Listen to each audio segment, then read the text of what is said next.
আসসালামু আলাইকুম। সবাই কেমন আছেন? দর্শক মণ্ডলী, প্রতিদিনের মতো আজকেও হাজির হলাম এই মুহূর্তের সর্বশেষ আবহাওয়ার খবর নিয়ে। আজ 19শে মে, রোজ সোমবার। দেশ জুড়ে শুরু হয়েছে টানা ঝড় বৃষ্টির দাপট। এমন অবস্থায় আবহাওয়া অফিস জানিয়েছে বিরাট বড় কিছু দুঃসংবাদ। জানিয়ে দেব আজকের সেই সংবাদগুলো কি কি। আগামী 28 ও 29শে মের মধ্যে উপকূলে আঘাত হানতে পারে বিরাট বড় ঘূর্ণিঝড়। 130 থেকে 150 কিলোমিটার বেগে তছনছ করতে পারে দুই বাংলার উপকূল। বিকালের মধ্যে ঢাকাসহ 18 জেলায় ঝড়ের আশঙ্কা।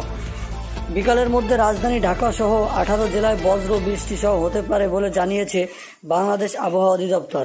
এসব অঞ্চলে নদীবন্দরগুলো সতর্কতা সংকেত দেখাতে বলা হয়েছে। বাংলাদেশ আবহাওয়া অধিদপ্তরের আবহাওয়াবিদ ডক্টর মোহাম্মদ ওমর ফারুকের দেওয়া বিকাল 5টা পর্যন্ত দেশের অভ্যন্তরীণ নদীবন্দর সমূহের পূর্বাভাসে এ তথ্য জানানো হয়েছে।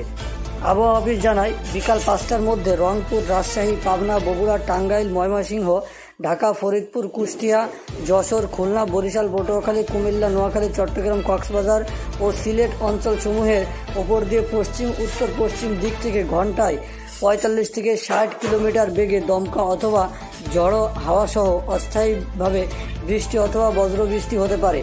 এসব এলাকার নৌবন্দরসমূহকে 1 নম্বর সংকেত দেখাতে বলা হয়েছে। এদিকে ভারী বৃষ্টিপাত নিয়ে সতর্কতা দিয়েছে বাংলাদেশ আবহাওয়া অধিদপ্তর।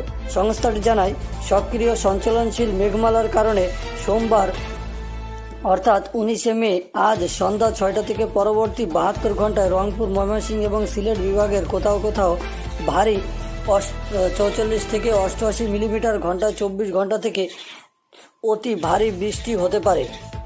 আবহাওয়া অফিস জানায়, আজকে সন্ধ্যার 6টার মধ্যে রংপুর, ময়মনসিংহ ও সিলেট বিভাগের অনেক জায়গায়, রাজশাহী ও ঢাকা বিভাগের কিছু কিছু জায়গায় এবং খুলনা, বরিশাল ও চট্টগ্রাম বিভাগের 2-1 জায়গায় অস্থায়ীভাবে দমকা হাওয়া, বিদ্যুৎ চমকানো, হালকা থেকে মাঝারি বৃষ্টি ধরনের বজ্রসহ বৃষ্টি হতে পারে।